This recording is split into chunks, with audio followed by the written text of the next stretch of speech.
So I was actually going to do the Rodecaster because a lot of people do the Rodecaster. It's just like the quintessential podcaster slash, streaming creator type of a board. So this way you can do everything like that. And it's cool because then you can hook cell phones up to it and make calls and do all that kind of stuff. But there were a lot of people saying that they were crashing in the middle of podcasts. And you don't hear even if let's say out of 1,000, 100 of them crash, that's too high of a frequency for me. Like that'll automatically make me nervous, and I'm already like incessantly checking the gear throughout the podcast because of being a one-man show.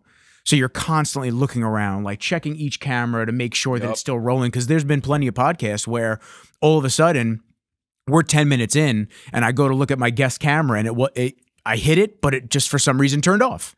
So when I started with like the Rode Goes, like the little microphones. So now the new one has like you can record on it, which I always have it on because sometimes because my B-roll camera is always the one that does the audio because it just needs the audio, Yeah. So I always like leave that on, and it's so nice having the file of the whole audio instead of editing it through the video. Yeah. It's like sometimes you forget and you're like, oh no. Yeah, it's tough because, there's a million different things that start going on when you're doing it. And, even with me with the podcast for video and then audio, sometimes if you have to, and it's rare, it's been rare that I've had to take clips or chunks out of podcasts that I've done with people and edit them. It's only if some really outlandish shit was said and I'm just like, I can't have that. I have no following to even, be like, oh no, Nick's not like that. Like I can't have shit like that out there in the world. So like, I just take it back.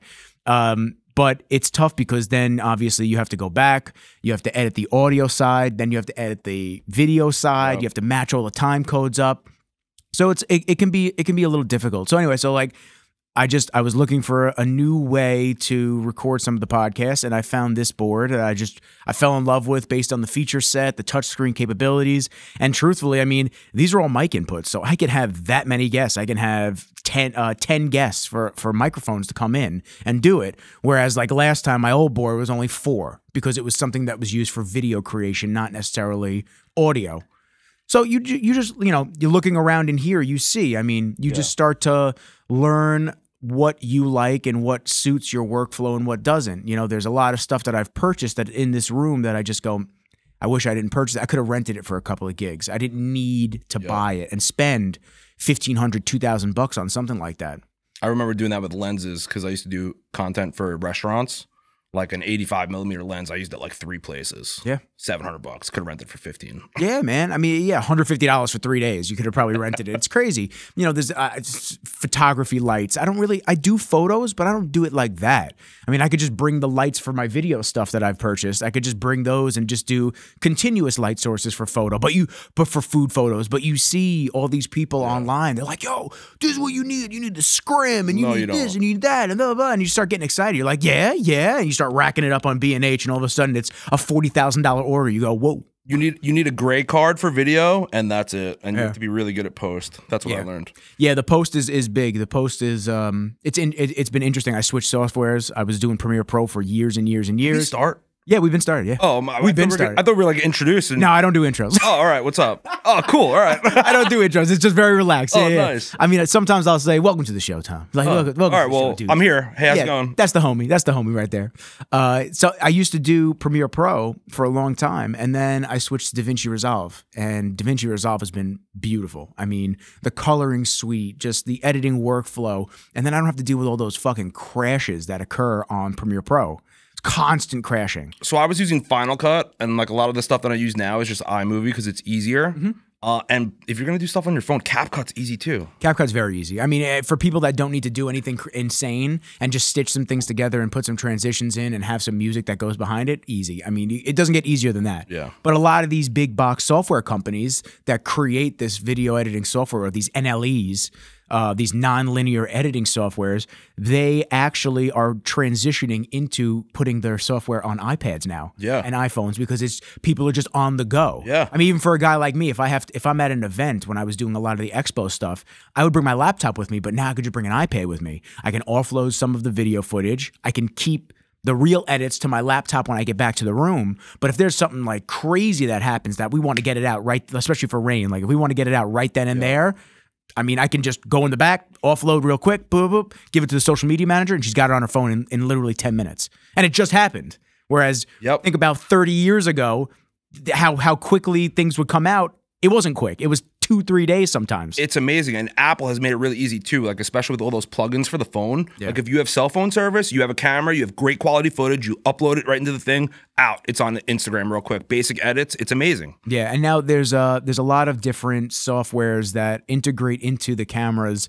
Frame.io is a software that I use online that I offload my videos to clients to show them so they can scan through footage if they want to look through rough cuts. Okay. They can scan through footage, they can leave comments, they can do all that. And then when I send final videos, they can view it, leave me notes if I have to change anything. And then I can just say I'm on revision 2 of a video. I can actually overlay that video on top of the original one so they can see the changes hand in hand and go, okay, no, we like the first one, or we want to change this again, or this, or it's perfect now.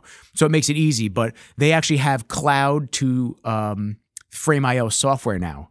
So if I have internet and I'm at a shoot and I am shooting with any camera, actually it's with the Adamus top monitors, I can actually, as I'm recording, like right now, as I'm recording on that Adamus, it can be going to a post-production computer for somebody that's logged in somewhere else. That's amazing. It's pretty fucking cool. I mean, it's sick. When you start thinking about things like that, where then as a, you know, what I really focus on and try to be, which is a DP, so like a director of photography, when I start focusing on shots and content consumption, all these stuff, now I can focus. Like my editor's going to edit. Great. Now I can focus and actually be in the moment, capture the shots, make sure the lighting looks good, all that stuff.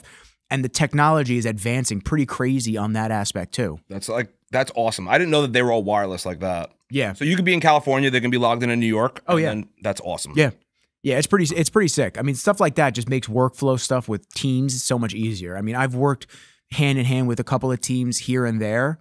I'd like to be doing more of that because it takes the stress off of me and I don't have to do everything. Because when I have to do everything, you know, some things get sacrificed because you have limited time on a shoot. You have limited time to work with a certain, you know, let's say model or person. You know, my dude Taylor, I just put a video up of him.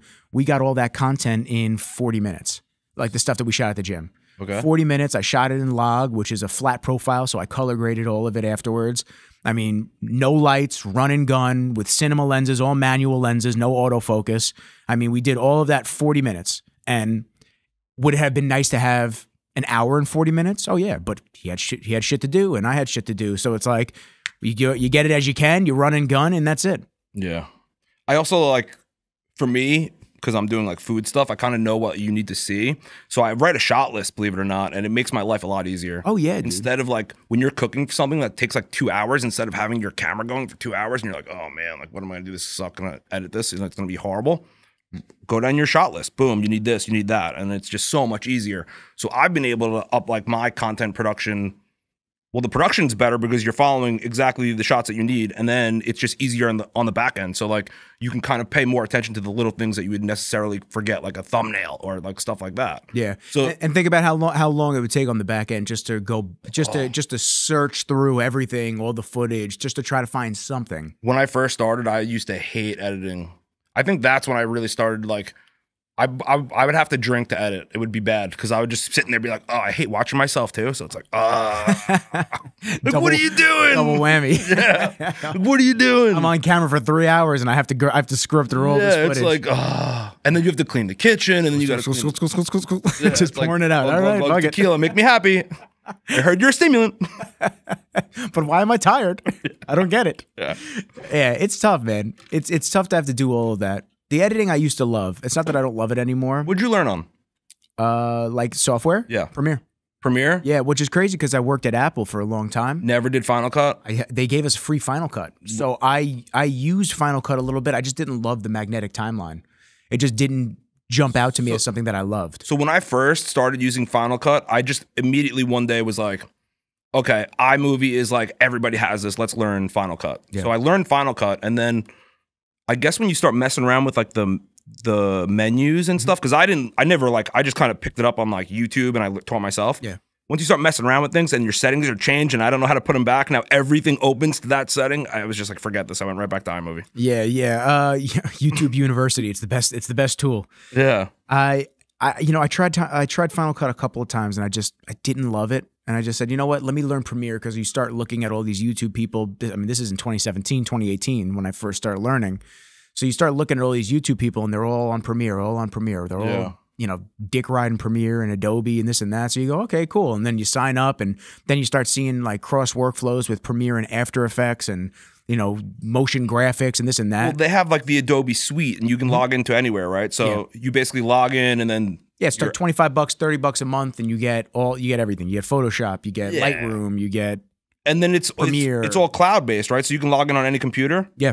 I mean, that's a good interface to have, man. It's nice, but now you start looking at it in terms of like how many subscriptions do you have every month? It's exhausting. Oh, yeah. And even when you manage them, you go, well, I kind of like watching something here. Or, oh, well, I use this for accounting. Oh, well, I use this for CRM and keeping up with clients. And, oh, I use this for mail promos. And you start looking at all of it, and, oh, I need this to video edit because it's part of my Premiere Pro and it's the whole suite. Fuck it. I'll pay the $50 a month because they keep upping it. But then you have something like DaVinci Resolve, which is $300 one-time license. You have the software. Nice. And they will continue to upgrade you for now. I mean, I'm sure at some point they'll change it, but they have continued to upgrade everybody as each one comes out every year. So you buy the first license and you've been good for years now. I mean, that's sick. Yeah. I have a Shopify store, so like all the plugins, because when you first met me, the website was like kind of basic. Now it's like insane. I have to check it out. These are all like plugins that you need to like buy to make it look like that. Is it a monthly or is it a one time? It's a monthly. Like, yeah, dude. It's like this thing's $7, that thing's $12. Your email thing is $39, and at the end of the day, you're like, a lot of money is going into running this company. So everybody should go to dudesgourmet.com and buy more dudes. We have the absolute best all natural seasonings around. Just saying. What's your favorite? We're going to get into this, but what's your favorite? So I'm a firm believer that honey chipotle cures hangovers. It's got natural honey in it and just enough salt to get your electrolytes back in balance. So I put that stuff on eggs like all the time. I think that's what I screamed at you when I saw you at the farmer's market. Yes. Yeah. Yes. And I bought that at Dick's. Did you? Yeah, that's the one I bought at Dick's, and I've been putting it on everything. It's really good. It's really one of the things you can put on anything. Vegetables. I wouldn't say don't put it on steak, but like you can put it on anything else. Okay. Like veggies. I like to make broccoli with it. I just did chicken wings with it with my nephew on the Dudes Gourmet Instagram page. He was having so much fun. He's so cute. That's awesome. He was like, Uncle Tom, can we make a video? I was like, yeah, man. What do you want to do? Let's fucking go. He's like, let's do it. So he's like, wings. And then, dude, the kid's so funny, man. I was feeding him lines. They're quick now, man. He's only 6, bro. He's so smart. Yeah. I mean, I think there's a crossover point in age and then the amount of information that everybody has at a given time, because they get to see so much more and absorb so much more than we did at a younger age. Yeah, because we didn't have these little fucking boxes in our hands that just showed you anything you wanted at any given point of time. But I think as the age goes up and then we have these boxes that continually show us things, there's a drop off of like, yeah, there's a lot of knowledge there, but now we're just using it for dumb shit. So you start to not learn as much, and it's just regular shit. Yeah, I feel like I don't know. I feel like everybody can definitely get stuck scrolling into like Instagram and TikTok hell. Get me started on that, man. I talk about this all the time, and it's so tough. And people probably think I'm a broken record. It's tough because our business is on it. Yeah, that's the tough part. The tough part is that if I don't post podcast clips, if I don't post videos of the clients that I'm working with, if I don't post photos or just to somewhat stay relevant. I'm not one famous. The algorithm, bro. Exactly. You got to catch the algorithm. Just to somewhat stay famous, then you start to just get lost, and then nobody hears from you. Now, that's not to say that you couldn't get work, you couldn't do sales because you're still selling at farmers markets and in person and at stores and big box locations, which is amazing. But I mean, just the awareness of the brand and just being able to see people and interact with people, that's really what it's for. But the adverse for myself, and I want to hear your standpoint on it. The more that I'm on that, the more unhappy I am. Yeah. The more I'm on my phone, the more unhappy I am in life. Yeah. The more depressed I am. And it's not even like a depression like, oh, I'm so upset. It's just like you just feel off. You're just like, why am I'm doing great in the world. Like, why am I just off? Like, I just feel just kind of not great. And you start to distance yourself, but then you're like, fuck, I got to post a video. Then you're on. But then it sucks you back in because now you're commenting back to people. You're posting stories. Every single social media site requires a different cut. of length and height and style and this. So you're just like, fuck. So an hour goes by posting one piece of content that got 10 likes because that one just didn't hit. So you're like, how about when you have to do it in multiple different places? Like TikTok doesn't use the same music as Instagram, and you can't use that, and that license isn't good for this. So like by the end of the day, you made a cooking video that took you 30 minutes to shoot, okay? 25 minutes to edit, okay?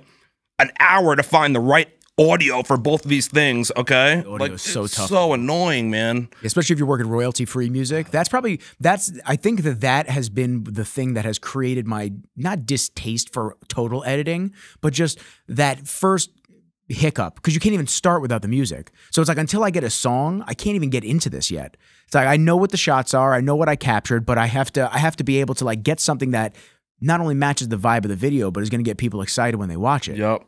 So I do the same thing. I'm a big fan of Epidemic Sound. They're great. Epidemic, Artlist, all these spots. So I'm not familiar with Artlist, but I know that Epidemic Sound will only sponsor you on one license for Instagram and TikTok, but your videos can't be longer than a minute.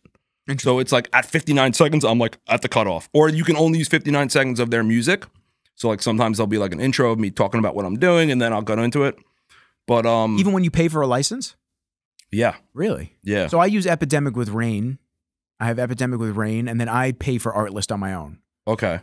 Artlist is pretty good. I mean, I've had them for a couple of years. I think it's all the same shit. You know what I'm saying? Like, it's the same dudes that are sitting in their basement making the same beats, and they're just changing the tone slightly and then sending them out to every royalty-free site, and they're just like, yeah, use my shit, but you know, now you got to pay them $300 a year.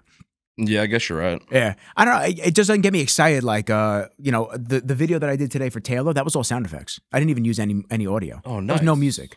It was a grandfather clock. It was the machine, him using the actual ski machine, and it was an impact, like a gradual impact. That's all it was. And that made a sick video. I didn't even have to search for music. I was just like, I know the sound effects that I want.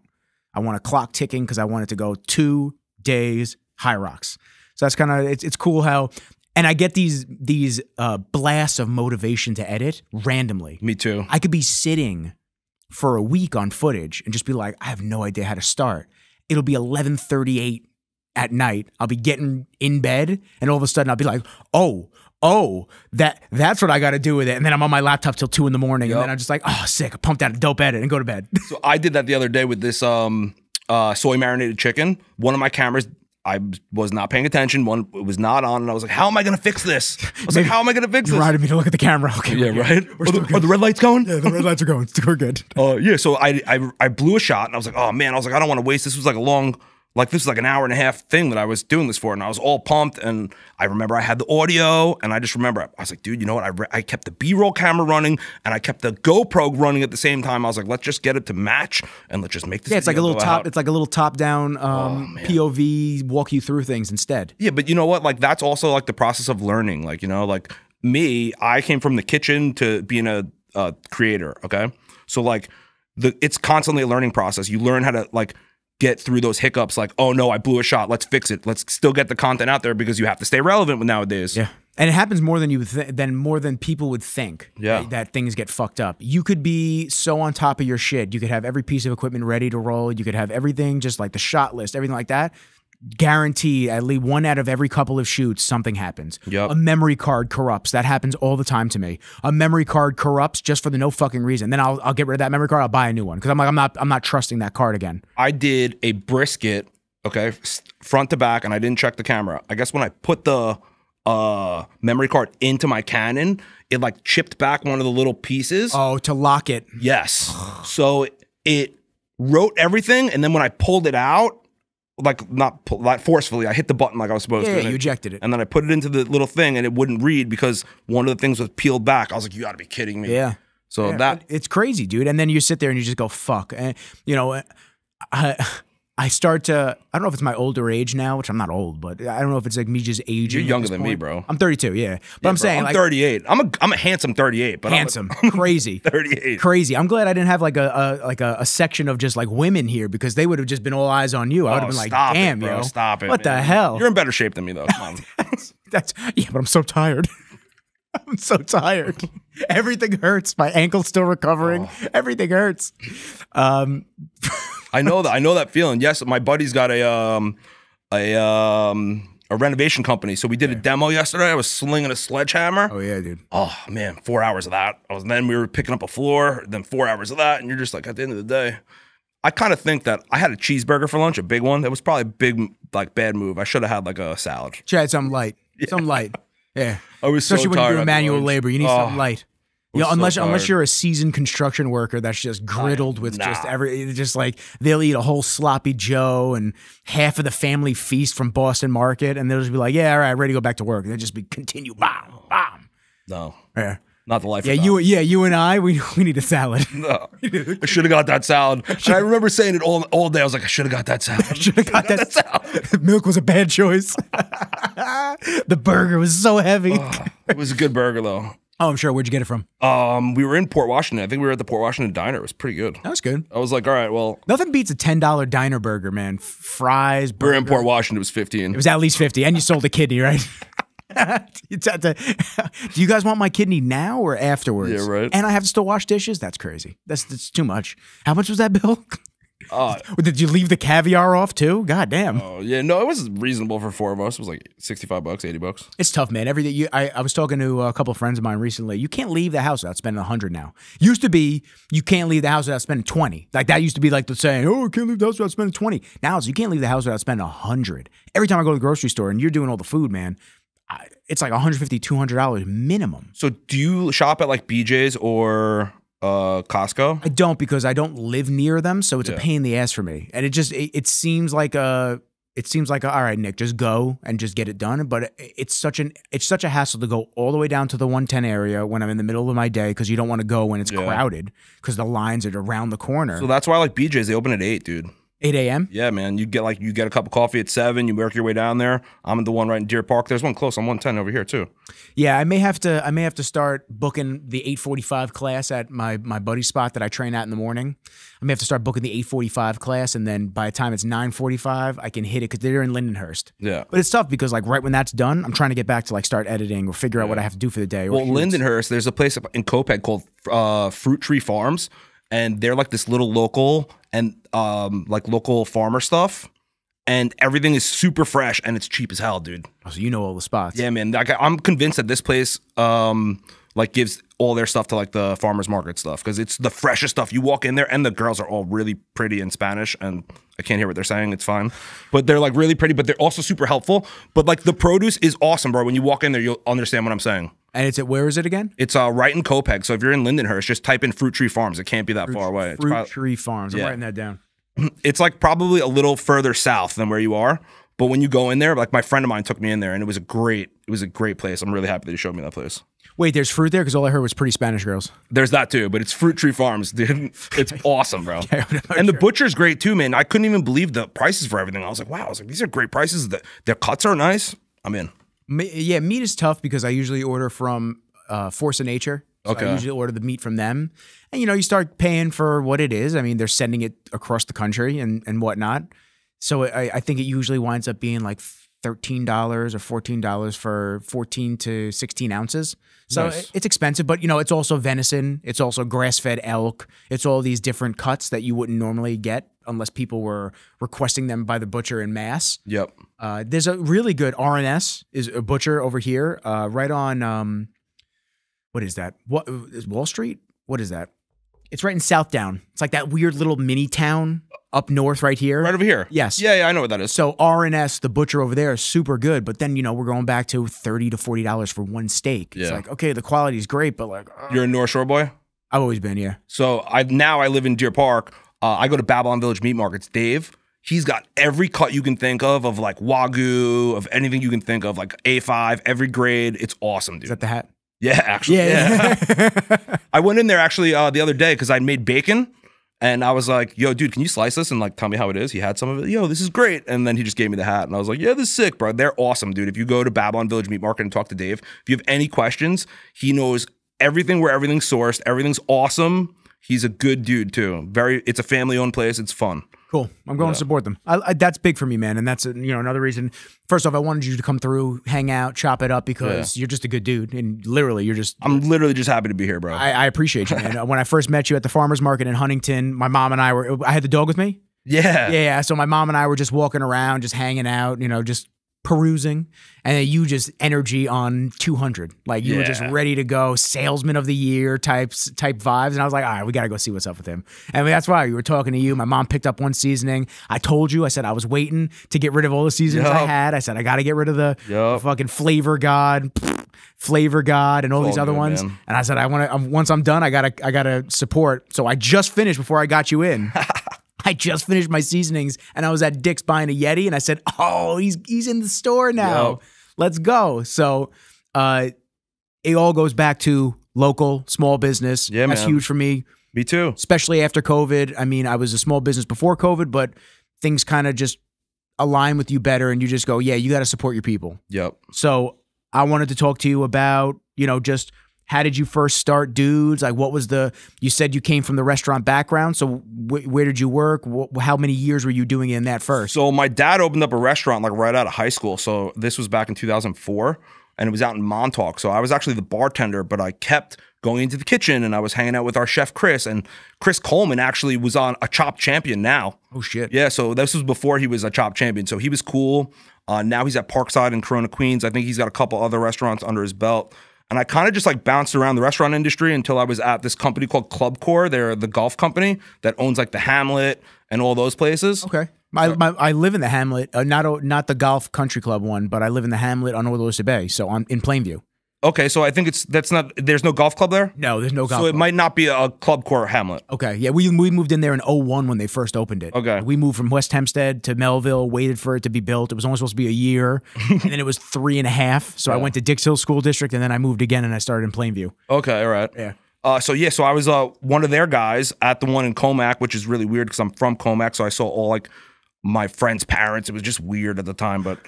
So I was there for a little bit. Then the pandemic happened, and then the restaurants all shut down. Yeah. So I had started the LLC for this maybe like 4-5 weeks before the world shut down, because I knew that I wanted to do my own thing. Because I don't want to give him a plug, but yeah, Flavor God was like a big influence on me doing this, because I was just like, I can kind of put out a better product. I think I'm a little funnier than him. Like, let's see what happens. So I was cooking for God knows how long, and then the world shut down, and I realized that nobody knew how to cook for themselves. So I started making these really basic cooking videos, and I was kind of engaging, and I was kind of funny, and people started buying. So I was like, holy shit, I have a business here. Like, let's go. And what did you start out with? Like, how many seasonings did you come out the gate with? What was the formulation process like when you were making them? So my whole thing was, I knew that I wanted a Kansas City style steak seasoning. I had already been making it, okay? So I had the recipe. We had that one. I wanted to do one for chicken. I wanted to do one for fish, but I also wanted to be health conscious. So I did a lot of the lower sodium ones first. So Flipping the Bird was actually one of the first ones that we had over here. It's a low sodium, actually no sodium, salt-free seasoning for chicken. It's awesome. And it's pretty cool. It's got like kind of Mediterranean vibes. You can use it for chicken wings as a brine. You can use it just right on the chicken. I like to honestly put it in mayo and spread it on chicken thighs with a little salt, dude, and get like a crust on your chicken and pan-sear the hell out of them. That's my favorite. But yeah, man, they're all fun, dude. Yeah, you have fun with it. That's the most important thing. Yeah. It's like you take it seriously, but you don't. And that, you know what I'm saying? By that, you're not like, oh, this is the Kansas City rub, and this is that. You're like making fun names. And like, I love it when you call me Steak Poppy. Yeah, I love it. Like Crop Duster. Who has a vegetable seasoning called Crop Duster? Like, come on. Like Sweet Baby Jesus. Did you see this one? Yo, so nice. This is like Talladega Nights kind of like vibes on it. There's a Sweet Baby Jesus. And this is for beer can chicken, ribs, wings, and salmon. We were just having a good time with this one. This one's actually one of my favorites. So you wanted to start a Kansas City rub. Yes. So what constitutes a Kansas City rub versus any other ones? It's got a little brown sugar in it, a little more salt. There's like, it's just kind of deeper flavors. That one's fun, dude. That's nice. Yeah. Here, put the top on that.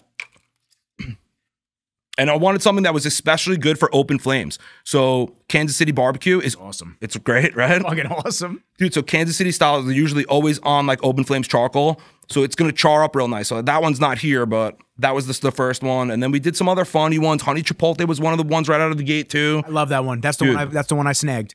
Really good. And you can, so like these little granulates, are these, that's the pieces of honey? Yep. Yeah. So good. Yeah, and then we have like my grandma Lucy's Italian seasoning over here, which is so funny because she loves visiting me at the farmer's market. So I'll like grab, that's awesome. I'll like grab her, and now like there's people that will come back just for Lucy seasoning. So I'll like grab my grandma and make her take pictures with everybody that buys the seasonings from like her seasoning. And That's awesome. She's just like, stop it, I didn't go to the beauty parlor. My hair's not done. Like a typical old Italian grandma. Oh my God, I love her. She's the best. That's amazing. I'm actually gonna get a drink. I got a little something in the back of my throat now. Oh, sorry about that. That was probably the seasoning. Yeah. If you're feeling dehydrated, make sure it's a rain. Make sure it's a rain, so then you're dehydrated Yeah. more, but you're energized. Hey, actually, can I get one of those? Because I totally grabbed the wrong one because this other company likes to just fool people. What? Oh gosh. Right? What would you like? Anything but what's in my hand. And would you like a white gummy bear? What's your favorite? Rainbow sherbet. You're Italian, so. Okay. Am I gonna know this? It checks out. I mean, it's like sherbet. Oh, it's like when. Okay. Yes.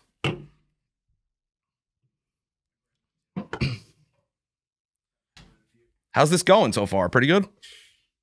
Easy. We don't cut. This is all staying on here. Oh wow. Okay. Wow. I'm glad that I've been on my best behavior then. You don't have to. No. I've had people be on horrible behaviors. Really? Yeah.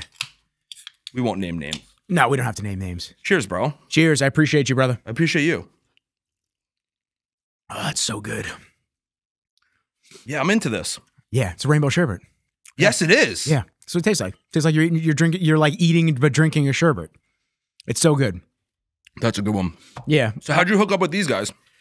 So I was filming Kai Green for, I don't know if you know Kai Green, Yes. is a bodybuilder. So I was Kai Green's videographer. Yeah, with the dread. Oh, he's a monster, braid. bro. Yeah, Kai is awesome. And I was filming him for a few years, and he was sponsored by Rain. So what happened was I became very friendly with the executives when they were in town for a couple of different shoots. And then when they were looking for people to, they have hubs of people. So they have a group in Nashville. They have a group in Texas. I think they have somebody in Florida now. They have California because that's Monster Energy. So that's where they're based. So they have all of these different companies, these different groups of people, and they didn't have anybody for the Northeast. So one thing led to another. They started talking to me about shooting monthly content for them. I said, yo, I'd love to. I fucks with you guys. You guys are awesome. The executives are cool. I obviously love Kai. Kai moved to Florida during the pandemic, but he would come back and forth to shoot content. And then we wound up just settling on, a set amount of deliverables each month. And that's kind of how it is. They sent me the fridge. They send me unlimited rains, which I'm supposed to get a new shipment soon. So it's been a very fruitful relationship. They've been a great company to work with, been a great company to work for. I've gotten to see a lot of different cool things. I've gotten to be treated like a VIP celebrity at certain shoots where, not to say you're not normally treated that way, but when they take care of the camera guy too, it makes you feel good. Yeah, you get a fucking suite and instead of a regular bitch ass room. So you're like, oh shit. So it's been a really good relationship with them, and I've been enjoying it, and whether it goes for another 50 years or, I'm saying? I'm appreciative of the opportunity that they've given me and that I'm able to do. And it's pretty free form, man. I get to film whatever I want. That's really kind of what it goes. We get set guidelines of the content that they're looking for each month, but generally it's in your hands to just shoot whoever you want, whenever you want, wherever you want. And, models you have to get approved by them. But besides that, the content's kind of up to you. So it's been good. That's cool. Yeah. That's cool. It's been a good little ride. Hey, what's Kai Green's cheat day look like? I've never seen it. I mean, like, I've never seen it. He doesn't really cheat, even when he was around me. Doesn't really cheat. He's very regimented. He sticks to his meals. We would order him multiple meals for one meal. I mean, if you had to get him food from like a Denny's or something like that, because you're in an area that doesn't have meal prep and whatnot, you just get him like 4 omelets. I mean, just egg white omelets and with spit. He stays on his game. He really does. I don't think he's ever cheated in front of me. I think the most he's ever cheated was when we go out for like the athlete dinners and he just has steak and maybe some potatoes. And so like, I mean, he probably doesn't drink either, right? No. Yeah, I didn't think so, dude. He's a big boy. Dope. Yeah, dope. He's good. I mean, he trains for hours. Does he? When we would go to locations, I mean, he would train for. We would get to a location, let's say at like 8 o'clock. He'd start training by like 8:45, 9 after he gets set up and shit like that. People saying hi to him and whatnot. I mean, we wouldn't leave till like 1, 2 in the morning. Yeah, he's just nonstop. I have a friend that stays with me. He's actually I don't know if I should call him by his stage name. He's a wrestler. Oh shit. Yeah, so I'll just call him by his EC3. So he stays with me. Ethan Carter III. Okay. He's the North American heavyweight champion right now for the NWA. Oh, sick. Yeah, so he came and he's so regimented on his diet and he's shredded. Yeah. So he tells me, he's like, Tom, white rice, chicken. That's it. That's it. White rice, chicken. Some veggies. Maybe I can have a steak. White rice, chicken. And I'm like, okay. He gets here. I pick him up. I start doing his meal prep. He's in the gym for like 3-4 hours. Comes home, showers, does like a podcast, goes for a run. The kid, I can't. He's so regimented. I get it. So for him, Kai probably is even more regimented than that, right? Yeah. I mean, he's very. You gotta let the dude sleep because he's a zombie if he doesn't, because he does so much. So it's like between the acting that he does, between the gym shoots, between the meet and greets, between the traveling. I mean, he doesn't stop.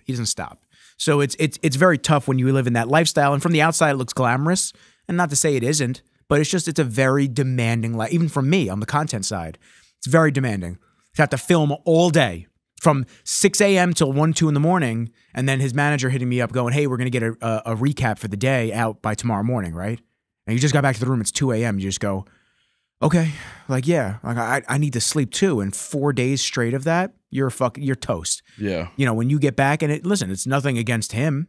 He's running a business. Yep. So that's what he expects. He is the business. He needs that. Yeah. And it's not even, Kai just does Kai stuff, but his manager on the back end is the one that, facilitates all of it and makes sure that the ship continues to sail. Yep. So it's a very demanding lifestyle from everybody. Yeah. Because even when we're in remote locations around the world, he'd have to be up, the manager from back here, setting up Ubers, doing things, this and that. It's tough, man. It's not easy, and it's taxing on everybody. And then that's just one trip out of like 4 for a month or 3 for a month. I couldn't imagine having to plan all that stuff. Like, I'm not even good at it when we're in person, but doing it remotely for somebody else. Yeah, it was tough. Dubai, I've talked about it before on the show. Dubai was one of the toughest trips I've ever taken in my life. That was not even because it was cool. Don't get me wrong. I was very grateful to go and to experience Dubai, but I experienced it from a camera, screen, and hotel rooms and expos and gyms. That's really all I got to see. So people are like, oh, did you really get to? No, I didn't get to do nothing. Nope. That was work.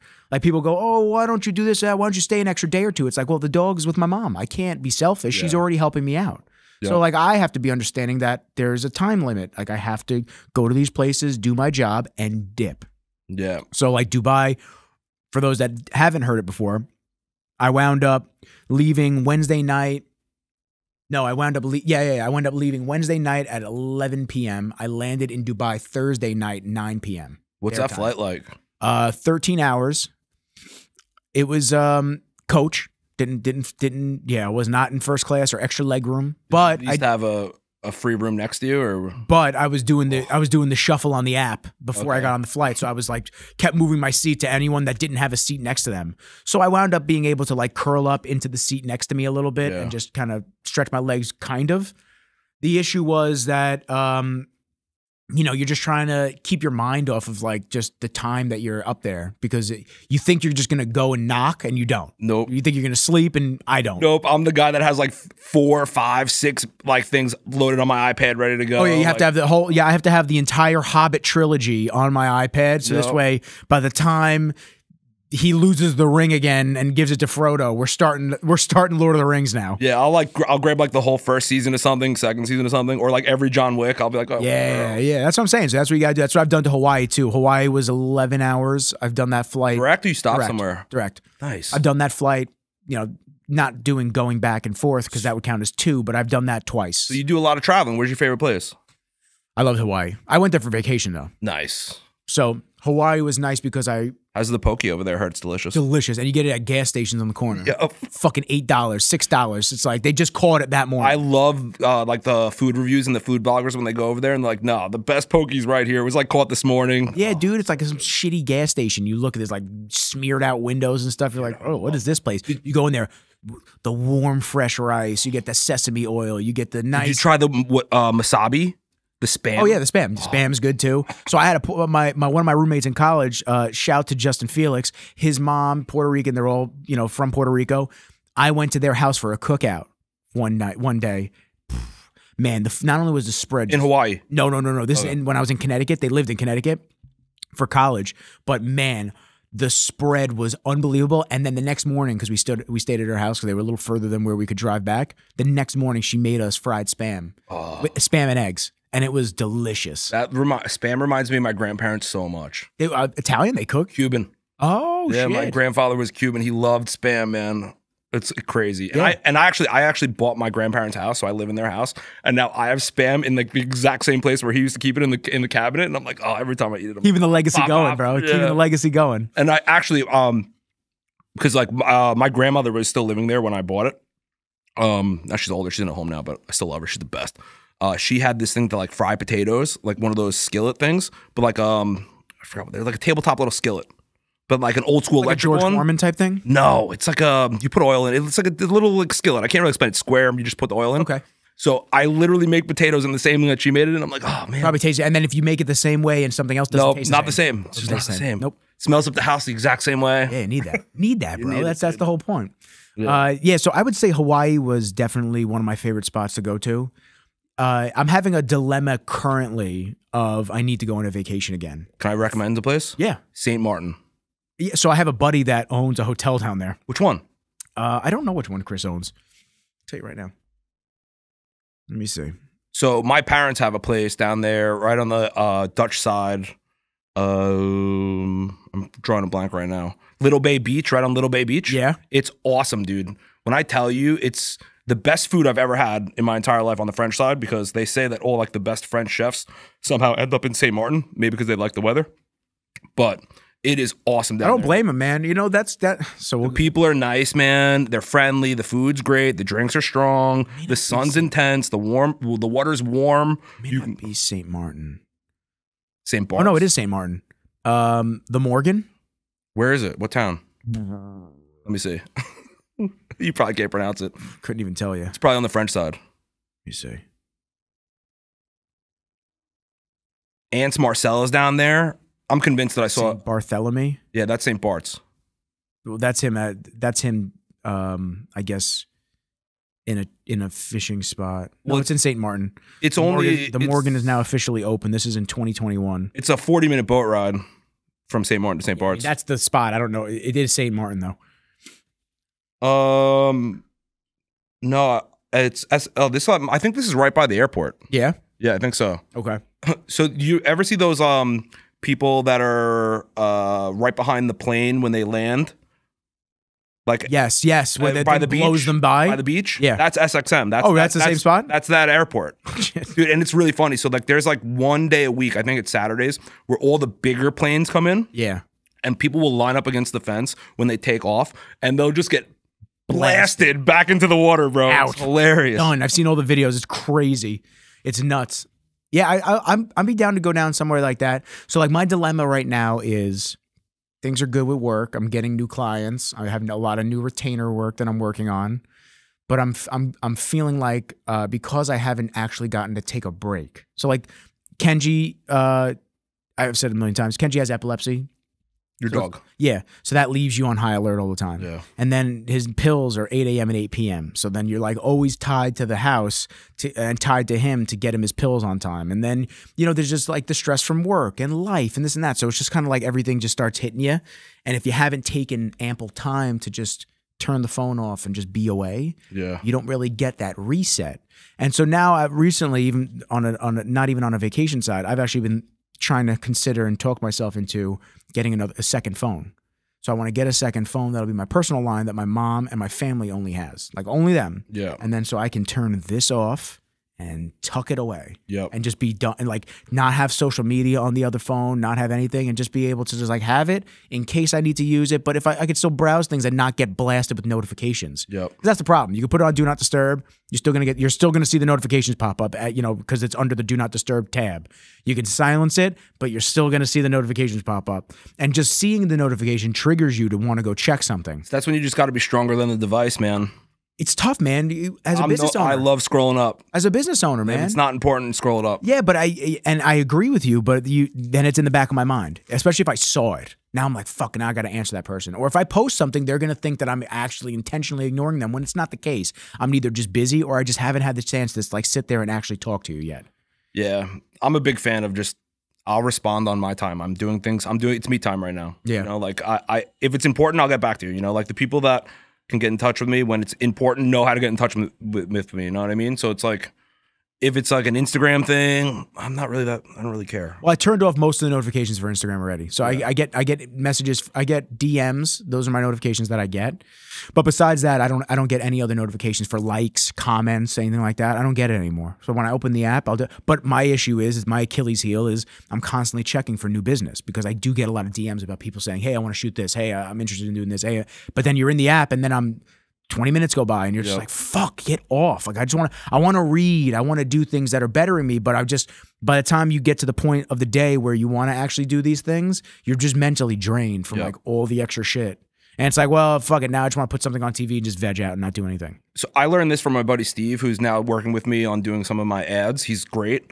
But he basically sets like a time and he'll take a Zoom call for like 15 minutes if he has it. And that's it. Like, timer goes off. All right, got to go to the next call. Like, and he's very regimented like that. Yeah, time blocks. So it's very smart, because I feel like he gets a lot of work done. He's like only going to allow this much brain power for this time, and then he's on to the next task. Yeah, which I have been doing also, and it's been helping me get a lot of shit done. I probably have to incorporate some stuff like that. I really do. I have to incorporate, and I've been getting better and more. Especially when it's new business. Want to know why? Because listen, I got 5 minutes in between shoots right now. Let's get this over with. I'll hop on a Zoom. I'll answer all your questions, but then I got to get off. Yeah, and then it also kind of engages them, like, oh, this guy's busy. He's willing to give me 5 minutes right now. Like, you know, then you're kind of setting the tone. Like, I'm busy, you know, like I'm giving you 5 minutes now. I'll get back to you on my time. Yeah, it's the access. That's the problem with me. It's the access and the ability for people to have my number and this and that.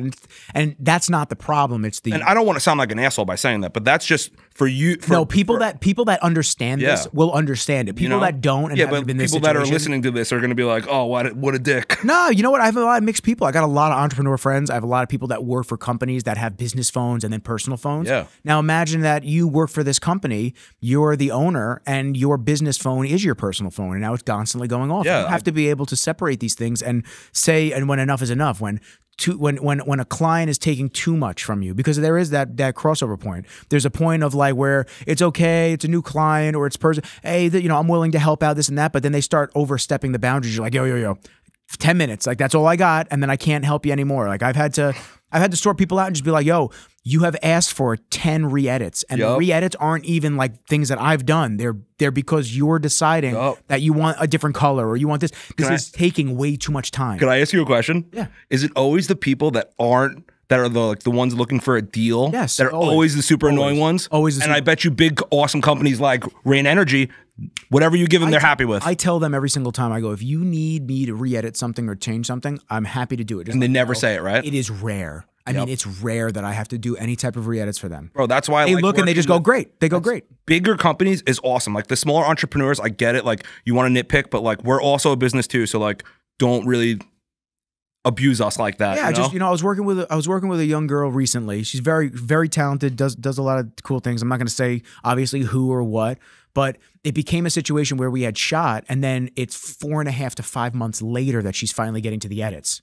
And it's like, I know you're busy, but I'm busy too. So now your project, and not to say it's not a priority for me anymore, but like I have 10 other projects that are recent that I have to get done. Yeah. So it's like every time she would hit me up, it's like just randomly hitting me up at like 8 o'clock at night, 9 o'clock at night. Hey, I was thinking about doing this, or hey, can we do this? And I go, yes, send me a song so I don't have to look for a song. Send me a song that you like because you didn't like the last 2 I picked out, and I will make sure that I edit to that. Okay, sends me the song a week later.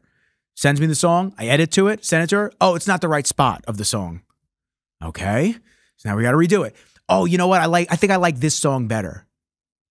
So I was like, yo, I can't do this. I'm just letting you know, by the way, anybody else that you work with too, like any other creative that you work with, I said, the way that you work, you seem like you have to learn how to edit and do everything yourself. I'm just letting you know, like that, and that's cool. That's okay. But you were trying to hire somebody, you have to give them the creative integrity to like handle things on their own. Yeah. And if there's a big thing that you don't like about something that they did, you could change that. But there's little monotonous little things like, oh, I like this better, I like that better. It wastes everybody's time. And then at some point you have to be like, yo, I can't do this anymore. I have to charge you for a re-edit. I got to charge you for this. Like, this is not what the original scope was. And then they get nasty and they get angry. And it's just like, hey, listen, best of luck. Do you kind of like filter through some of your potential clients? Because like, I feel like, especially with editor and like creative, like, you know, the person that you would be filming, it has to be kind of like a unit. Like you have to. Well, yeah, listen, it's a marriage, and just like and people edit differently. They have different vibes, like camera angles. I'm sure you know that. Like, yeah, when I was doing that stuff for other people, I was kind of selective on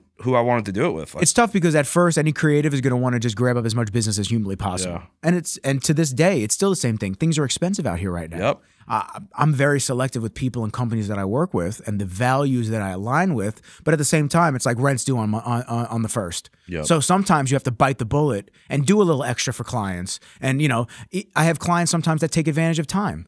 It was supposed to be XYZ, and this is our monthly deliverables. That's what it's supposed to be. Well, it's like, oh, well, we have a couple of extra shoots that we're trying to squeeze in, and sometimes you have to sit there and just go, okay, like, you know, you grit your teeth a little bit and you get it done. But it's like, yo, if your clients were doing this to you, you wouldn't like that. So at some point, after a couple of months of doing that, it's like, well, now we're not biting the bullet. Now it's just expected that we're going to get taken advantage of. So now you have to have that flip switch. You have to go, hey, it's harder now because you've allowed it to happen for X amount of months. Yep. Whereas if you bit it in the ass right when it happened and you've been like, hey, this is what we originally agreed upon for X amount of dollars a month. We have to like renegotiate this contract because you had me do 2 times the amount of work. So it becomes tough because if you said it in the beginning, things would have gotten squashed. But as a creative and somebody that's getting paid, you know, you sometimes sit there and you're just fortunate that you have business. So it's like, hey, listen. Yeah, but your time's worth money. Without question. But so there's a push and pull type of a scenario that happens with stuff like that. And the amount that you're going to let people pull from you, you have to be where's that point? Because it's cool to take care of people that take care of you. So like, I don't mind doing a little extra for Rain. Yeah. I send them extra photos here and there. I send them extra reels every couple of months. I'm not, you know, the deliverables are X amount. I may go 3 or 4 more than what I'm supposed to deliver. Yep. Not because I'm trying to kiss ass, but because they take care of me. Dude, I feel the same way. I fucks with them. Yeah, I feel the same way with you know, like on the creative end, like Chef Eric Levine, 317 Main Street, has been a dude advocate since like the first week I had the company. I will always go there and post that I'm there. You know, I love that guy. He's That's what I'm awesome. saying. And you're not doing it because you feel like you have to. No, he's a good. Fucks with him. He's a good dude, bro. He fucks with me. I fuck with him. Exactly. Same thing at Ryan at Chubb's Meats, bro. He's a great dude. I love Chubb's. Bro, he was supposed to come on the pod, man. Dude, he's awesome. Yeah, he was supposed to come on the pod. I know he was doing stuff with Hummus Fit for a while. He was Tony, right? Yeah, Tony's a good dude. He was supplying them with. Tony's been on the podcast before. He's in good shape, that guy. Yeah, he's shredded. He trains like an animal. But yeah, he was supplying them with meats, and then I think just something happened. They cut the partnership. But I stayed in touch with Chubb, and I still wanted to have him come through and just chop it up. Dude, Ryan's awesome, and the stuff that he does with his son, Mason the Wall. Have you seen it? I haven't. No. Dude, his son's a goalie, and he's just. I keep trying to convince him to get him mic'd up, like while he's playing goalie. I think it would be so funny. Bro. You probably should. I know. I keep Ryan mic up Mason. Yo, we should have you and Ryan come through for a pod. We should do like taste tests with different seasonings and stuff. That'd be fun. No, you should come through the kitchen and let us cook you something. I'll do that. Hell yeah. I'll fucking eat any day. I don't care. Yeah. I'll bring the mics. We'll do everything, man. Oh, bring Aaron, Big Fat Loser too. I've been trying to get in touch with him for a while. I'll fucking bring Aaron. Dude, I have a box of stuff waiting for him at my house. Yeah, bro, he's awesome, dude. Oh, dude, yeah, man, that's easy. Aaron's the shit, man. He would love to. Aaron's another good dude. Super big supporter of small business. Yeah, man. I mean, inspirational what he's done, and he's a regular guy. That's the coolest part. Yeah, dude, he seems like just a real good dude. Yeah, he really is, and it's just that's the whole point. The whole point is just aligning yourself with these people, supporting small business, but supporting people more importantly that you align with their values and mission statements. Yeah. You know, I'm not going to support companies that I don't fuck with. Like, I want to, you know, once I found you're doing seasonings, I got no reason to buy from these other companies. You know what I'm saying? Like, I appreciate you, man. Yeah, dude, but it's a little thing. I appreciate you bringing me all these. I would have bought them. You're good, dude. I want to. I'm just a dude trying to hook up dudes with other dudes. You know what I mean? Jeez. Yeah, dude, it's just it's all good stuff. So obviously the dude, the Big Lebowski, I see on it. Yeah. Oh, shout out to Dave Smiles, another good dude. He's the tattoo artist that put the dude on my leg. Did you see him? I haven't seen him. No, bro. You haven't seen my tattoo? Let me see, bro. Look at this, Dave. You're the man, bro. 7 hours. Awesome. How awesome is that thing, bro? Great. Right?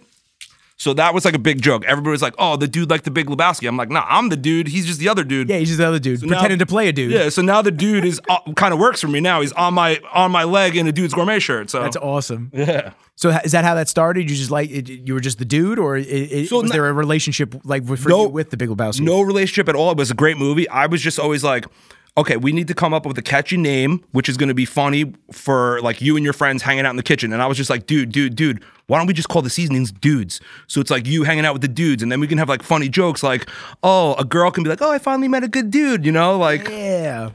But it's good. That's I saw your seasonings for the first time. Yeah, the burger's really good.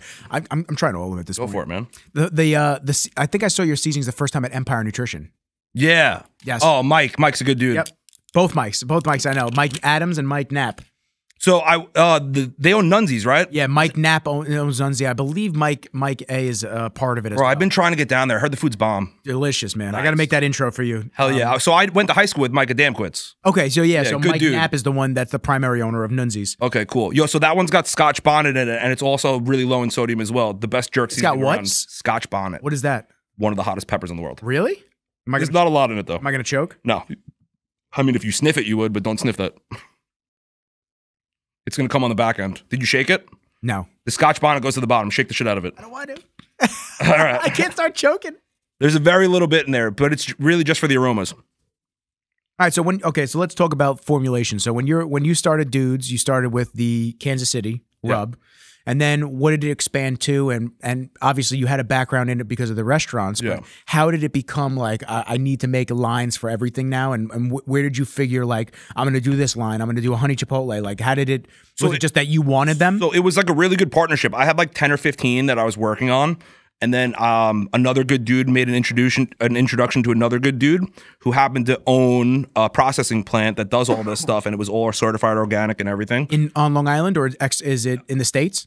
Yes, it's in Pennsylvania actually. Cool. But it's still all locally sourced, all great stuff, and we just kind of had a good partnership. He's like, hey, just so you know, like I see what you're doing with your brand. Like I have access to all this stuff, and I can make yours for you if we can kind of form a partnership. So we did that, and now I have a whole bunch of different ones. So that took a lot of the manufacturing off of your it saved me a lot of time. I'm sure. So now me and Rob, we're just mad cool. I love that guy, dude. Yeah, he's awesome. He's done nothing but to help support the company. And if he makes like a couple 100 pounds or something, is like, yo, you want to try some of this? I'm like, yeah, send it over. And we just have new ones. And now that's actually a Brazilian style fish seasoning called tremula. But it's Top duster? Yes, but it is way better on root vegetables, dude. Way better. Don't tell anybody that. That's a secret. You might have to bleep my voice for that part. I have to bleep that out. Just make it so this way it's just your face and you're like, what happened? Yeah. Was there an audio cutout? Yeah, so that's low in sodium too. So that's made to be mixed with citrus and salt. And it is ridiculous. So veggies though. Yes, that's what I use it for. But dude, cheat code, it goes good on fish too. Goes good on fish. Yeah. I have some salmon fillets that I have to make, so I'll probably put that on. No, honey chipotle. Yeah? Absolutely. Salmon fillets? Yeah. Do you have a guide on your website to show like what pairs well with what? No, but I do that like a wine pairing, So I do that, but I also kind of want to build a community where it's more interactive. So I would rather you just DM me and ask me these things, and I'm always like accessible. So that has serrano chili in it, and that was a joke. The dude you told you not to worry about. It happens to be for all vegetables shaped like you know what's. So like if you think about it though, bro, like there's a lot of vegetables shaped like that, so it's kind of funny. There's a lot of phallic shaped vegetables. Yeah, bro, like carrots, turnips, eggplants, a lot of penis shaped foods, zucchinis, squash. Like there's a lot, bro. We could probably keep going, but I don't want to know. You know, obstacles. Oh wait, fruit. Yeah, fruit. Sweet Baby Jesus is delicious. Sweet Baby Jesus is fantastic, dude. The burger, Sweet Baby Jesus. So honey chipotle is delicious. Steak Poppy is an ancho chili based steak and taco seasoning. I didn't try this one. So that's good for you, bro. It's low sodium. It's good for all your meal prep. I eat a lot of sodium though. Truthfully, I take a lot of sodium in. Yeah, I do packs of Element. It's 1,000 milligrams of sodium each pack. I'll do a packs of Element. I'll do not even Himalayan sea salt. I'll do Celtic sea salt on my food. I'm not dissing on Celtic sea salt, but remind me next time I see you, I have a better salt for you. Why? So can you tell me why you don't like Celtic sea salt? I just don't like it because I found the better salt. What does that mean? The salt that I have is from the Murray River of Australia.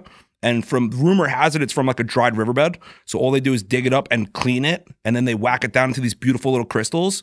And it's considered a finishing salt that only has 190 milligrams of sodium. Well, that hits you on the back end. The Steak Poppy, bro. Yeah, I hope you didn't do a lot of it. No, I did a little. So it has 190 milligrams of sodium instead of 390, which is like a third of the sodium, and it tracks more minerals. So it's one of the only salts that you can throw in cold water, shake up, and take it as your minerals. It's awesome, dude. Really? Yes. That over Celtic. When you see it, I should have brought it. I'm so pissed. When you see it, bro, you'll understand why. Okay. I believe you. It's really good. If you guys bake, you can throw it on cookies. It's fantastic. I put Celtic sea salt on everything. I put it on my yogurt. I love flakes on my yogurt. I put it on. I actually have a smoked version of that salt that's good on yogurt. Really? Yeah. Oh, damn. You're just chemistry cooking it up in the kitchen. Bro, I'm just happy to be here, man. It's so important to eat healthy, dude. Like, and it's, yeah, but we're all guilty of going to Taco Bell 2 in the morning, but whatever, man. Okay, so truthfully, I don't know the last time that I've had fast food like that. I don't remember the year, like how many years it's been. That's how long it's been. Really? No. So what's fast food to you? Like Chipotle? I wouldn't consider that fast food. I mean, it is fast food, but I would consider they use better ingredients, right? Definitely. Wouldn't you say? Yeah. So, especially when a bowl is $20, fucking ridiculous. But I would, that's just really, when I go to Chipotle, I just get double chicken and rice. That's it? You don't do any of the veggies? No. Double veggie. I do the double fajita veggie. That's it. I love their cilantro lime crema. I hate cilantro. Really? That is the one seasoning soap? I hate. It tastes like soap? Doesn't taste like soap. I get asked that all the time. It doesn't taste like soap. It just tastes like butt. So not even good butt. So do you not like pico de gallo or guacamole? I like guacamole and I like pico de gallo. I just don't like cilantro when it's overpowering. It gives me like a weird metally tinge in my mouth. Yeah, I can see that. Yeah, don't like it. When Chipotle used to go heavy on the cilantro and the white rice, I used to have to ask for white rice from the back. Yeah. I'd say, hey, can I get the plain white rice in the back? They'd be like, what? And then the dudes that were veterans, they'd be like, oh, no, we know. Yeah. Yeah, bring the tray out. And then everyone behind me would be like, what? You can get that shit? I go, yeah, man, secret menu. But it's just white rice. They did that cauliflower rice for a little bit. Do they still do it? No, not that I've seen. I think that was a fail, man. It was not good. Yeah, It smelled like farts. As most broccolis and cauliflowers do, light up my. You know what's lighting up my fridge right now? Kimchi. Kimchi is lighting my fridge. Kimchi, dude. I do too. I put it right in there. Good probiotics. We're talking about gut health. You ever do kimchi and eggs? I've done kimchi and eggs. I just mostly. So I don't know if do you know Juji Mufu? Yes. So I'm very friendly with Juji. Bro, he's jacked. Yeah, he's been on my pod. Does he do a cheat food? A cheat meal? I think so. I'm never around him like that. He's invited me down to his compound. Bro, we need to go and film a cheat meal with him. Dude, my man eats. I know. He's shredded right now too. What was that? Where was I going? Oh, Sorry. No. You're good. Juju Mifu. You went down and he was on the pod and. Nah, before that. Nah, it's okay. Don't worry about it. Oh, can we roll the tape? What? Can we roll tape? No. Oh, all right. No, we keep it natural, baby. Oh, I feel. Oh man, I shouldn't cut you off. No, it's good. I asked you if you do Juji. I know it was going into the foods and whatnot. I don't know. My brain runs a million miles an hour, so it's like maybe he's very regimented also about how he eats. Remember. Nah, it's okay. Don't worry about it. What are your thoughts on Liver King? Interesting. I mean, I find it kind of nuts that people didn't think that he was on gear. I mean, it's clear as day. Well, I mean, to some people, they thought he was actually natural and just supplementing with organs. I mean, I don't know. I think that does add a certain level of shreddedness to someone's physique and leanness because you're getting all the process out of everything that you're eating, and that definitely tightens you up and makes you hold less water. But I mean, that big, that round, that shredded. Nah, he's got the blood gut. You can tell. It's just like that giant ab right here. That's from testosterone. Right? I don't know if it's not from test. A lot of bodybuilders get it. They get like that bubble gut because, from my knowledge, they shoot growth directly into the stomach, and it creates the organs to stimulate and grow as well. That unhealthy, like almost looks like that's what I've heard. That one ab. I could be wrong, but that's what I've heard from bodybuilders. Oh, all right. Yeah, sometimes when they inject it directly into their stomach, that's what it creates the organs to grow as well, and that's what creates more of that distension.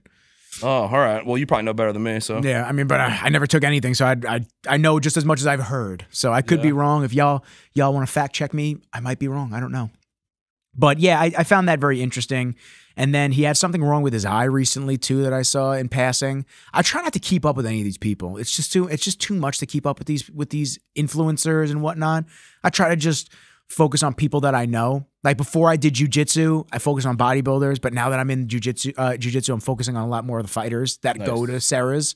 So it's like I'm meeting all of them, and I'm like, oh shit, you got to fight in a couple months, sick. Like you start supporting these people, even though they're big names like Aljamain Sterling and Steamroller. Shout out to Steamroller. You know, all these guys that fight in the UFC. To everybody else, they're like watching it, and they're people that are stars. But to me, it's like, oh, these people that train at the gym. It's cool. Yeah. So that's why I try to like associate with local dope people. You know? Yeah, that's cool, dude. I try to do the same thing. Like, I mean, if you're putting out a good product, I'm gonna fuck with you. You know, that's it. Yeah. Like, I'm down for like to have the best of everything. That's why, like, I don't know, man. I'm just like selective of who I spend my time with and my money with and my my business with. You know, You have like, to be. There's like I don't know, man. I guess every day's like a learning experience, bro. Yeah, like, you have to be, because otherwise there's a lot of energy suckers out there, and they'll just continue to just drive you down. And you're like, oh my god, I got to get away from this fucking person. Yeah, man. It's just you know, there's too many of that. There's too many of the negative side of people. There's not a lot of the positive people. I've been really cutting a lot of people out. Oh yeah. And you feel so good after. A buddy of mine that I haven't spoken to, we were best friends since high school. A buddy of mine I haven't spoken to since, it'll be a year next month. Godfather to his child. Like I love him, but he's just in a bad situation that he won't allow himself to get away from. And he constantly allowed it to just hinder himself, hinder his friendships, hinder everything. I can't stick around for it. So, you know, in layman's term, pick your partners accordingly, gentlemen and ladies, please. Yeah. You know, just that's a commitment, especially when you have children with them. So what are you, single? I'm single, man. I've been single since 2018. Yeah. Yeah. Actually, probably me around the same. Yeah, dude. I've been single since 2018. Broke up with my girlfriend then. Just weren't like seeing eye to eye on things, and then COVID, and then everything like that. And I think just I was having this conversation recently with my mom and a friend of mine. The longer that I stay single, the longer that the more times that I go out on dates and I'm just disappointed because the conversation isn't there, the people are lackluster, you know, just maybe they're just there for a free meal.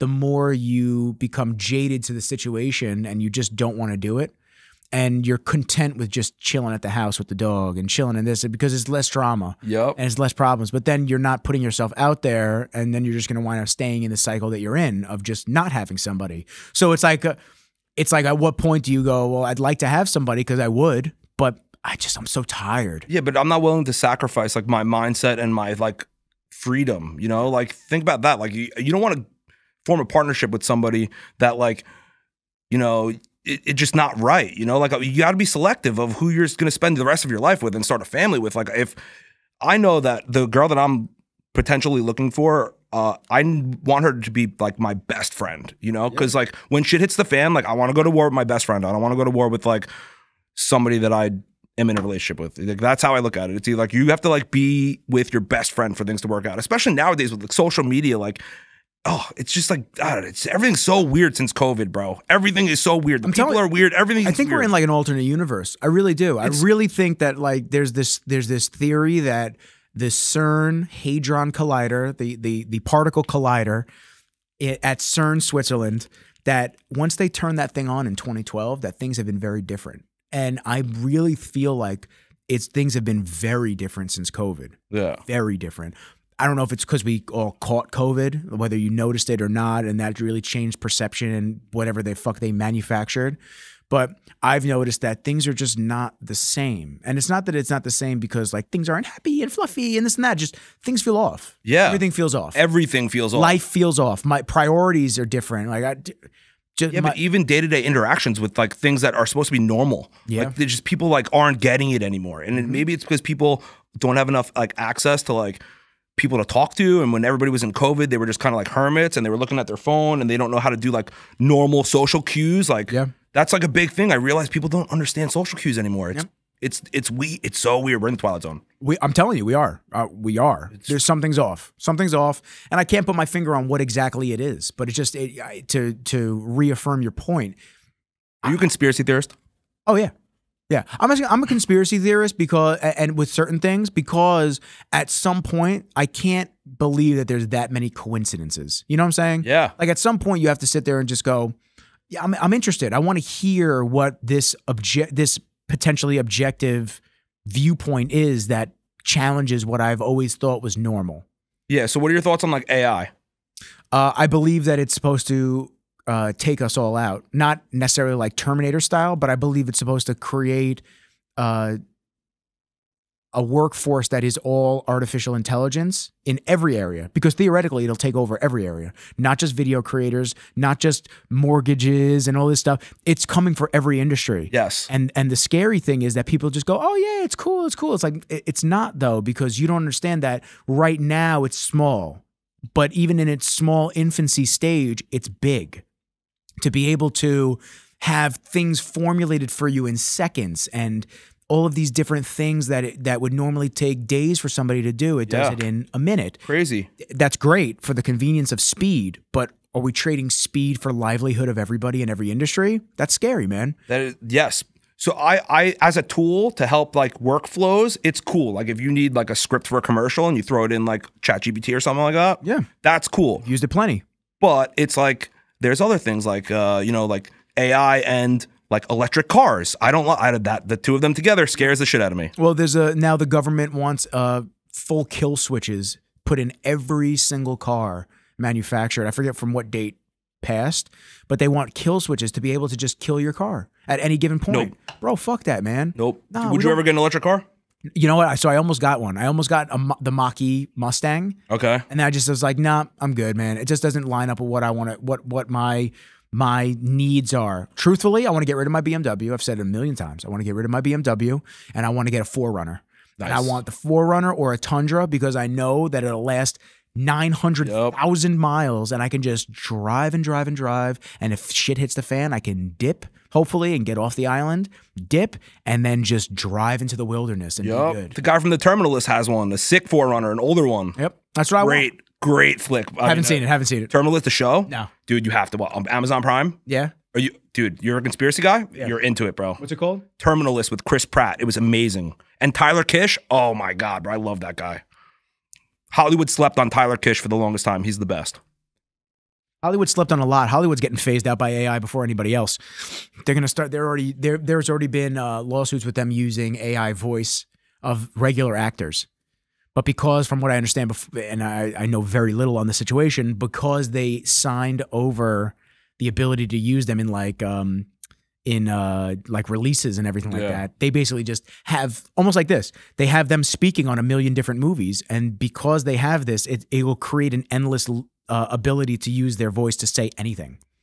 See, I feel like that's all has to be written out in the contract, right? Like you have my likeness, like let's say maybe, but we don't know what those contracts say. Yeah, I guess you're right. We also don't know whose blood they're drinking behind the scenes in that fucking industry. So, I don't want to speak on that because I just don't want to get caught up in that. Yeah, no, it's cool. Scary place. Bro. It's cool, man. Like it's not even. It's just that there's these backdoor things that they do, and it's a different industry. So I'm not shocked that they're able to just use their identities and use whatever they want whenever they want, because you're just pieces of the chessboard to these large corporations and large people. You're a part of their puzzle. Yeah, that's it. So it's just like Taylor Swift in the Super Bowl. Yeah, man. Travis Kelce. I'm tired of fucking seeing them. I stopped watching football because I just couldn't deal with it anymore. I don't care who he's banging. Yeah, I don't want to see her face. But you know what's funny? Everybody's like, "Oh my God, dads and daughters are watching football together." But guess what? Guys like me and you that love football, I don't want to watch that. I don't watch that shit. I don't want to see this shit. Stop commercializing football. Just play the fucking game. That's the social media mentality. They want more people watching the product, more eyes on it. But no, but at the sacrifice of what? Actual people that love the sport? Yeah. It's ridiculous. But then the next season, they'll break up and we won't have to hear about it ever again. But, it's just ridiculous. I don't want to see this shit. I don't care who he's banging. I don't need to see her in a box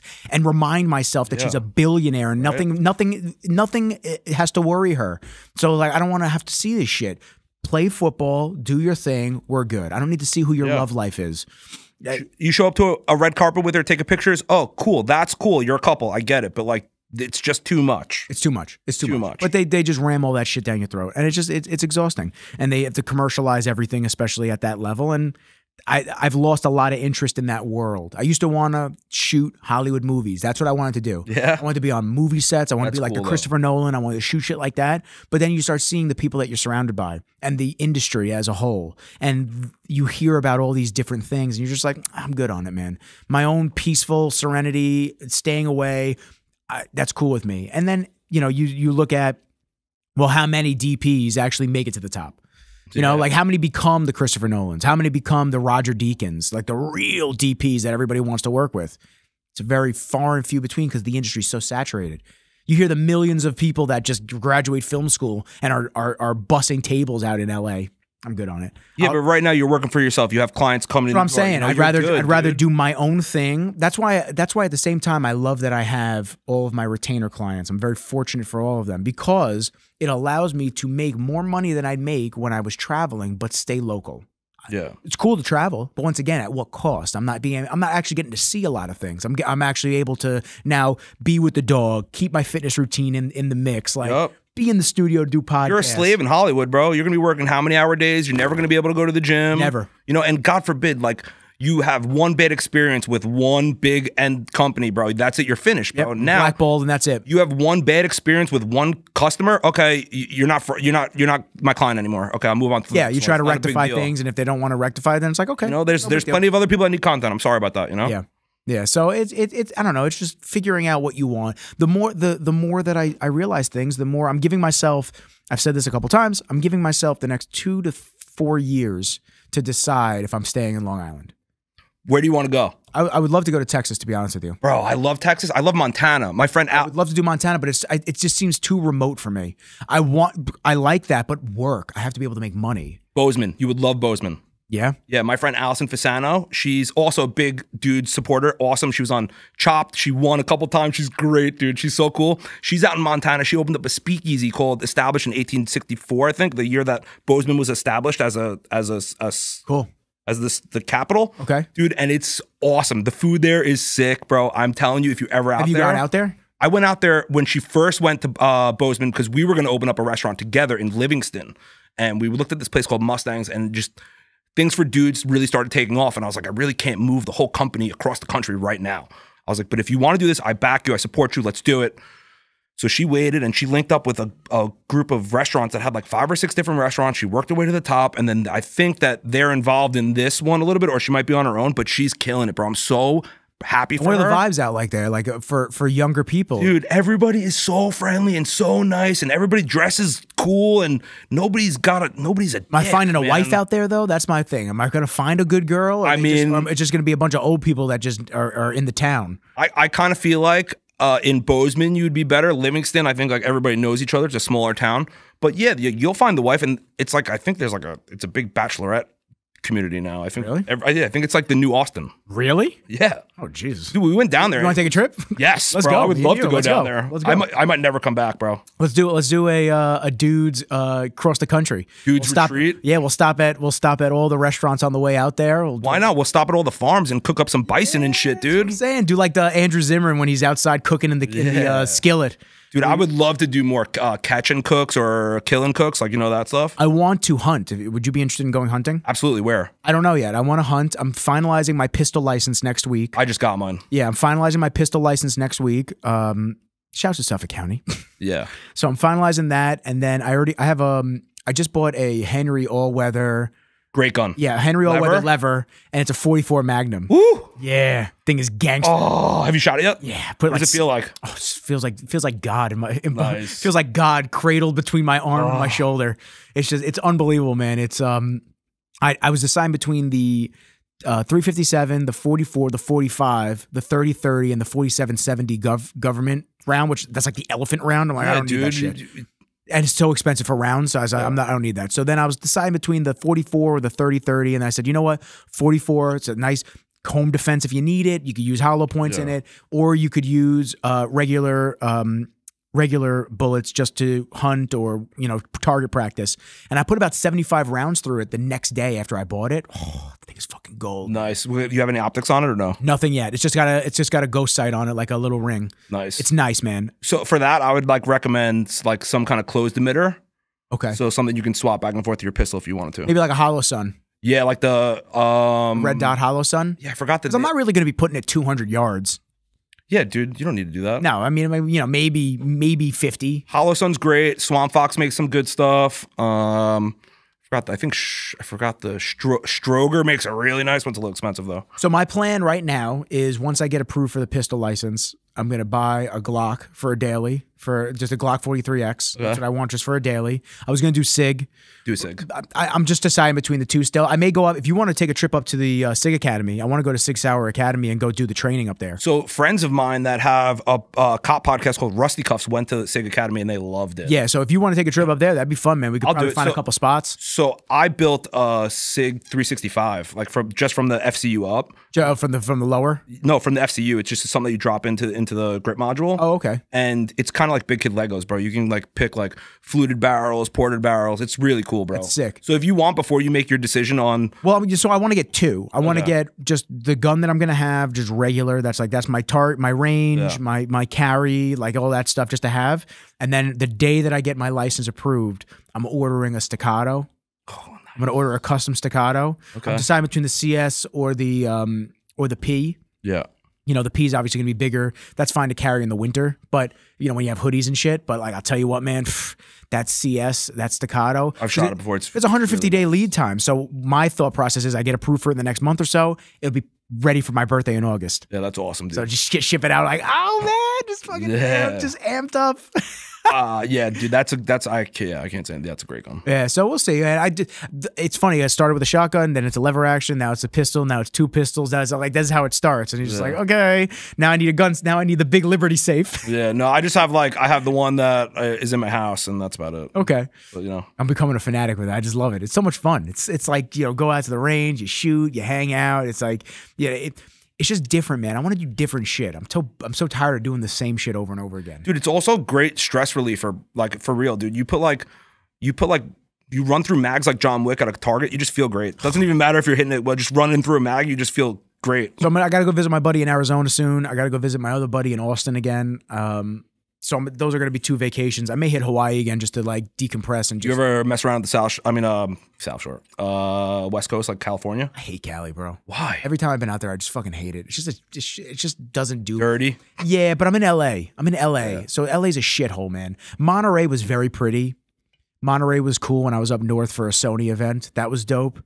I'd like to go to San Diego because I heard San Diego's really great. But then I also heard there's the huge homeless issue in San Diego now. It's always been there, but now I thought Venice Beach is really bad. Venice Beach is disgusting. Yeah. I mean, no offense to the homeless people, but it is gross, dude. It's disgusting. And you know, the issue is like these states that allow these people to just live there, you know, and just they don't do anything about it. It just continues to build and grow. And then now they have encampments, and you're giving them you know, it's the same way like when someone's a junkie and somebody is an addict.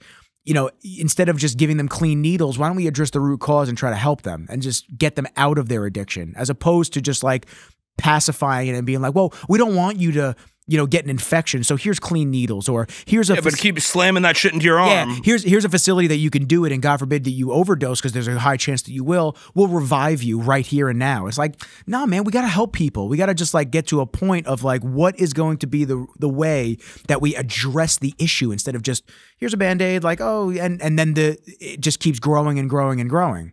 So I've found that the homeless situation out in LA has, whenever I'm out there, has been like that. I had an apartment, it was an Airbnb in downtown LA that we stayed at. And I've mentioned this a few times. It was literally like Grand Theft Auto outside. I'm not even joking. I believe it. All night, you're hearing gunshots. You're hearing people getting stabbed. You're hearing all kinds of shit. And anybody that lives out there that says, oh, you're wrong. I'm like, dude, I was there for a week, and that's all I heard outside the windows. And we were in a nice area. There was a fucking sushi spot that was at least $200 a plate around the corner. Like, farmers markets. We were not in a bad area of downtown you were like LA. Bougie. And it was, dude, we woke up, we walked outside. Dude was laying on the halfway on the entrance of the building and on the curb with I'm talking huge knife in his hands, passed out. And I was just like, whoa, that is fucking crazy. We're not in Kansas anymore. Yeah, we're not on Long Island anymore. Oh my God. So, you know, is it beautiful? Does it have amazing, beautiful parts? Without question, I'm sure. I think of golf. I think of Pebble Beach. I think of the wineries and In-N-Out Burger. In-N-Out's always gorgeous. Every time you see that red and white, that scheme, you're just like, oh, man. Do you notice in California, though, even the girls that work at fast food restaurants are all beautiful? Yeah. It's ridiculous. It's the sunshine. Yeah. It's the sunshine. You get all the gremlins in New York because everyone's like hiding for 6 months. They come out and they go, the sun! The sun. Oh, I call winter Han Solo season because everybody's got those high Ugg boots and the leggings. Yeah. Always look like they're going on a mission. Yeah, right. And then the vests. Oh my. Yep, God. They wear the vests. Yeah. So, you know, speaking of different states, I'd love to visit Montana.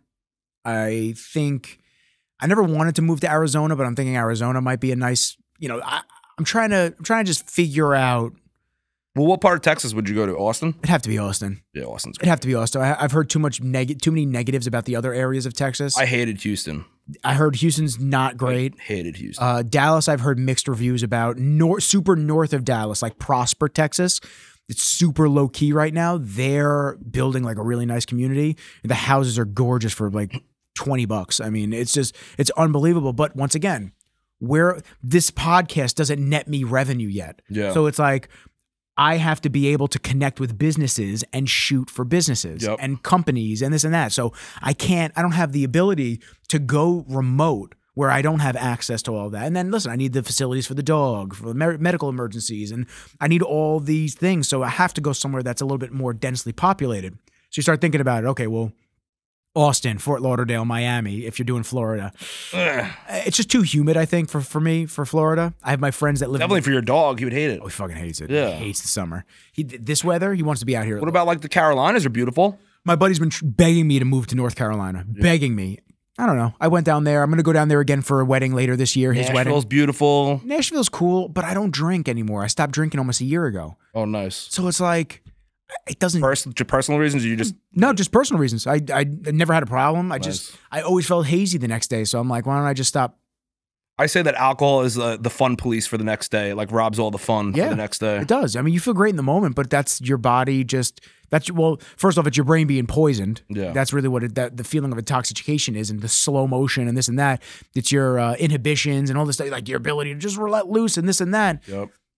I went to my first wedding stone cold sober last year, and it's amazing how fast weddings go by when you're drunk versus when you're sober. They're horrible. You're like, wow, this wedding is long. But how much fun is it to people watch when you're sober? Oh, so much fun. Yeah, so much fun. Yeah. And truthfully, I never had an alcohol problem. Even in college, I stopped drinking because I was bodybuilding. Yeah. I've always been like whatever about alcohol. It never really mattered to me. I never needed to go to the city every weekend like a bunch of my friends and get smashed and go to concerts and stuff. I couldn't do it. But I did like having a little neat whiskey. You know? I wasn't a fan of like getting ever like sloppy. I've gotten sloppy of course. before, but like I've been there too. Now that I'm like older, it's just like, oh man, I really don't need to do that anymore. You know, like man. when COVID first hit, I was like, you know what? I'm gonna stop drinking and I'll start drinking when the restaurants open again. I made it 94 days, and then my dad's best friend came to the house with a bottle of 1942. Yeah, knew it was my favorite tequila. And didn't know that I wasn't drinking. And I was like, fuck it, I'm just going to have some of this. It's over. Dude, I mean, I thought they were going to be closed for like 2 weeks, 3 weeks. No. Me and my buddies were playing Call of Duty when we were playing. Oh, bro, gamer tag, let's run. Yeah, I'm down. I've been playing Helldivers though. What's Helldivers? Oh, I'll show you after this. Wait, is it a different game? It's PS5. Oh, I have Xbox. Do you have a PC or you play on? I play on Xbox. Oh, okay. So I was playing on Xbox. Now I've gotten so deep into PlayStation that I've like converted into. I can tell you're a Sony boy. I love Sony, but I was an Xbox guy my whole life, and then I just bought a PS5, and I've just been loving the PS5. Okay. Honestly, is it crossplay? Helldivers is crossplay, but they don't have it on Xbox. They have it on PC. Oh, all right. So it's either buy an Xbox, buy a PlayStation, or a computer. All right. So everyone, you got to buy more of his seasoning so he can play Helldivers. Yeah, come on, man. I love it when you call me Steak Poppy. He does, and I love it too. So we were playing Call of Duty. We were playing Xbox nonstop and just drinking all day. Yeah. I mean, I was drinking a ton of that peanut butter whiskey. Oh, bro, that's great on the way down, but it's not good on the way out. No, it's not good on the way out. No, no, yeah, drinking it just nonstop. What's it called? I don't know, but I used to have the bottle of it in the freezer. Yep, dude, it's like drinking syrup. Yes, it's drinking fucking syrup, dude. And it's really easy to just do this with it. What is it called? I know the bottle is circular and white label. It's gonna drive me nuts. Hold on, please hold. Speaking of like, did you notice lately that everybody has like a celebrity? There's like a celebrity that has like a Screwball. Oh my god! Why didn't I Screwball. realize that? As I spit all over my mic.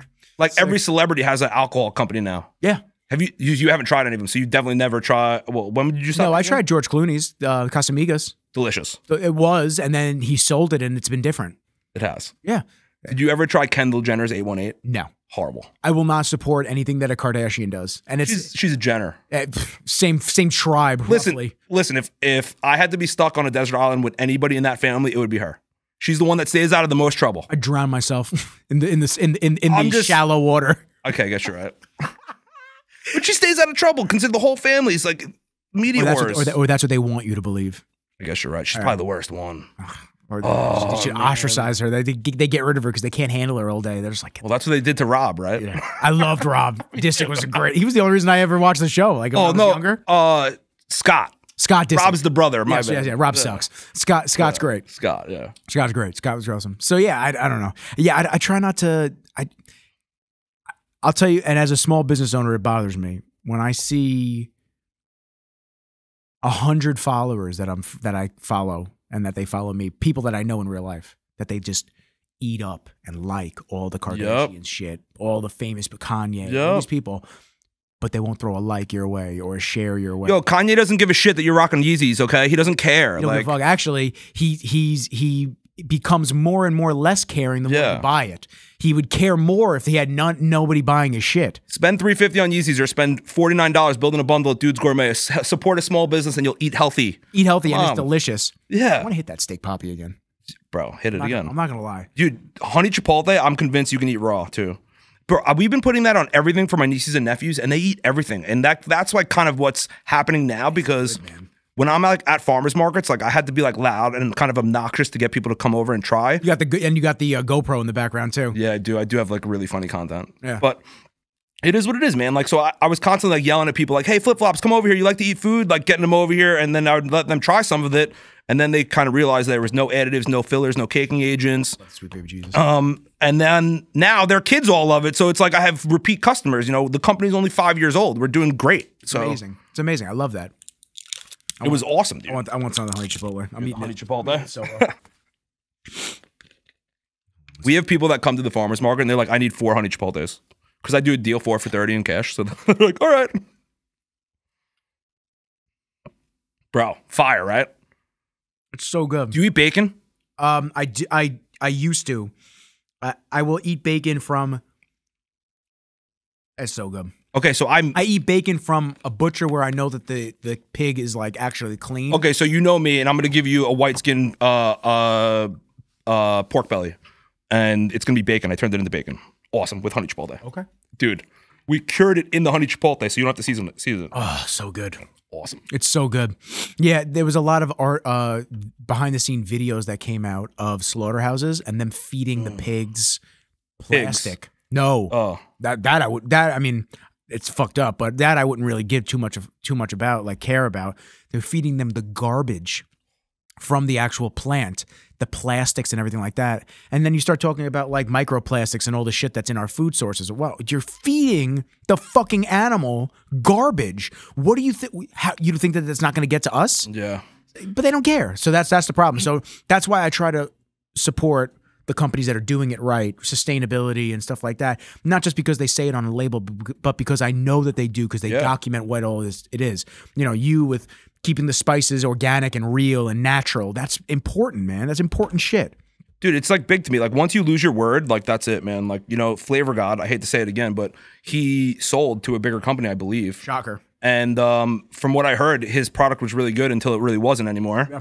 So like I refuse to do that. I don't want to. So now what happens? You sell the company and then, you know, I would say you have to stay on board in some capacity and have some of the final says of just the ingredients, because that's got to be the most important thing. If it was me, I'd be like, yo, I'm cool to sell because this is a crazy deal and this is XYZ, but like we need to make sure that we're continually using high quality ingredients. Okay, so that's when like the angel and the devil comes into play, man. Like, okay, you have to make a conscious decision for your family at that point. If that deal is good enough for you to just walk away, like they're giving you a check with X amount of. Let's say it's $2 billion for the dudes. I'm out. You can have it. $2 billion. That's it for I'm out. If that $2 billion with a B. Yeah, or they'll give you $1 billion.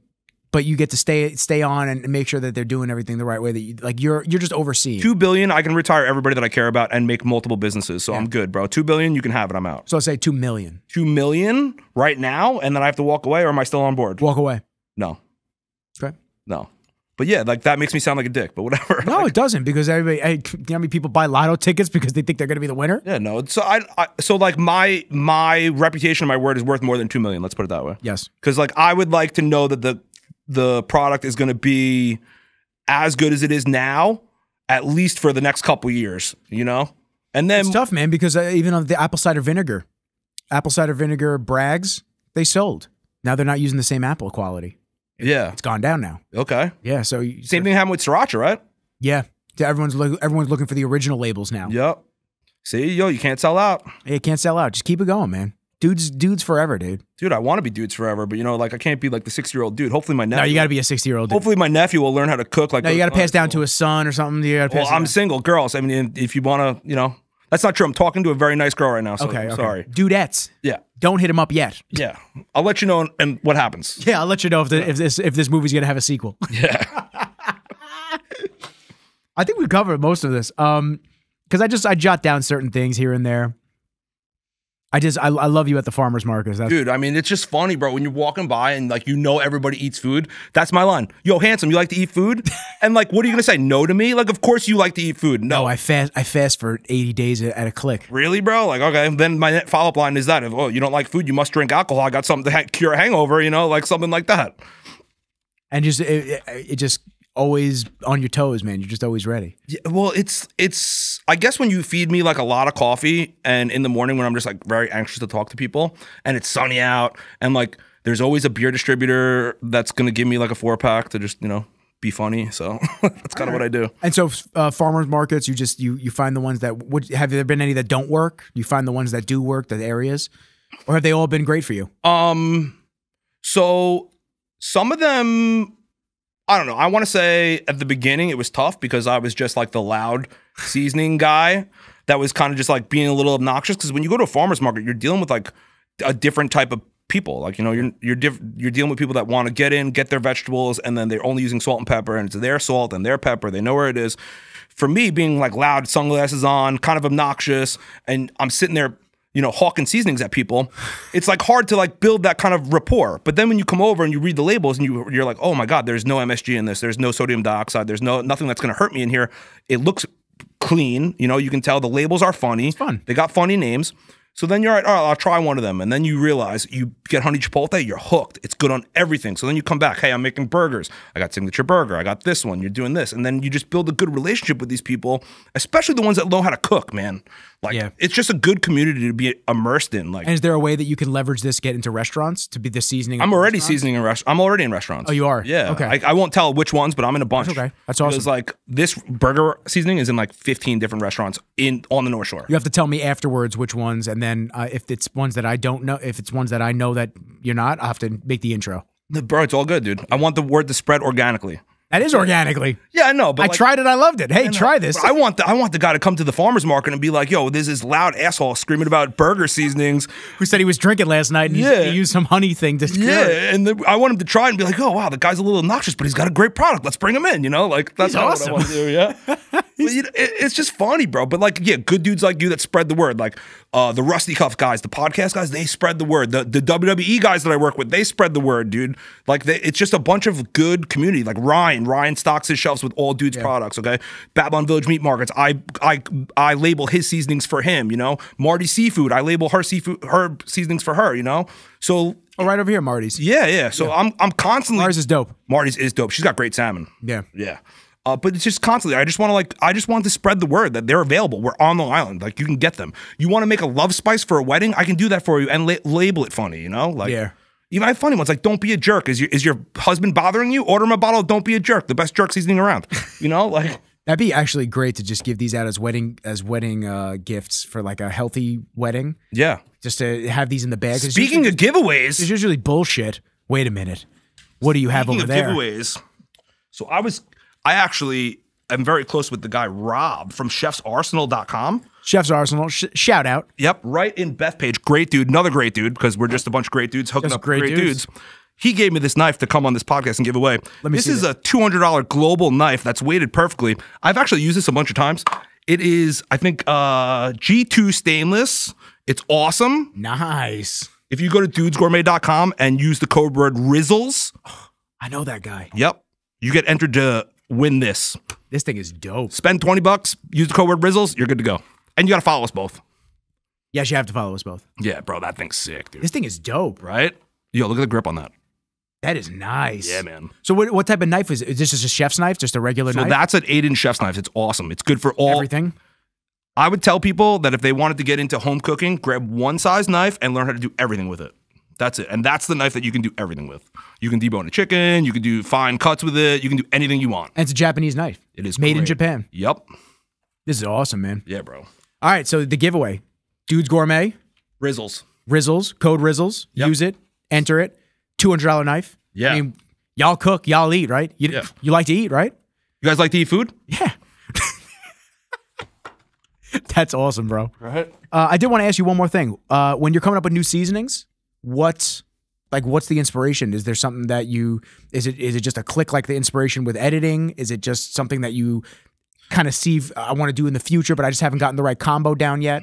Honestly, I don't want to like toot my own horn here, but it's like, if you know how to sell it, you can sell it. Yeah. So now I know that the blends are always going to be awesome. It's more about like, do I have a funny name? Like big dude energy, play on big energy, you know, like big. if you can sell it, you know, like that's it, man. Like you have to have a funny story. And that's like the same thing with anything, you know, like people want to hear something funny. Like, okay, cool. I went out drinking last night. Honey chipotle on my eggs is going to cure my hangovers. That's what the kid said. You make an egg sandwich. You're like, wow, I feel better. I feel better. It's great. I love it when you call me Steak Poppy. Ancho chili based steak seasoning. You got to play the song when you use it. I love it when you call me Steak Poppy. You know, like, yeah, it's just funny, bro. It's creative. That's it, man. Grandma Lucy's. She hit me with a wooden spoon when I took the recipe. I still can't open my hand all the way. You know, it's crazy. That was over for that hand. It was done. That's awesome, man. Well, listen, dude, for real, you're awesome. It's been a pleasure getting to know you even better and chopping it up. We're going to Montana. Yes. We're doing a road trip vlog of just everything that we got going on. Definitely. Stop at restaurants, maybe hunting a little bit. Bro, and we'll be fueled by rain. Fueled by rain. I'll bring cases of it. We'll be good. Dude, hell yeah. What, how can people get in touch with you? Like with your personal social and everything like that? We have the website, dudesgourmet.com. Honestly, if you have any questions about the products or if you want to learn how to cook something cool, just hit me up on Instagram, send me a DM. I'm the guy that answers them. We're good to go, man. Good to go. That's it. You can send me an email if you want, tom@dudesgourmet.com. I mean, it is what it is, bro. He's just the dude, man. He's going to pop up at your local farmer's market. You'll be like, yo, that was the dude on Rizzology. Yeah. I got to go buy I heard stories about him. He is funny, but he is amazing. Yeah. And he asked me if I like food. Yeah. Yo, bro. I did have a hangover last night. I did have a hangover, and he cured it. I appreciate you, for real. Thank you for spending the time with me. Bro, this is awesome, dude. We got to get you in the kitchen, though. I'm going to come to the kitchen. I will. I will yeah. come to the kitchen. For everybody else, I hope you enjoyed the episode with my man, Dudes, Tom, Big Tom. That's the man. Please follow him. Please enter the giveaway. Support local business for some of the seasonings. I'm not just saying, y'all know, I don't just spit bullshit. I don't recommend things that I don't like and I wouldn't actually use. They're actually fucking delicious. They're awesome. And I only started with the honey chipotle, and now I'm very thankful that you brought all of these for me, because now I'm going to try them all. And I got air fryers, and we're going to do a lot of cool things. You got to give me some air fryer recipes. I love the Lazy People machine, bro. It's awesome. Yes, you got to give me some air fryer recipes. Hell yeah, bro. So on that note, please like, share, subscribe on the YouTube channel. If you can, please leave a review on any of the audio platforms for the podcast. It helps hit the algorithm, share, and spread the word. And on that note, I appreciate all y'all for fucking with us. But for now, peace.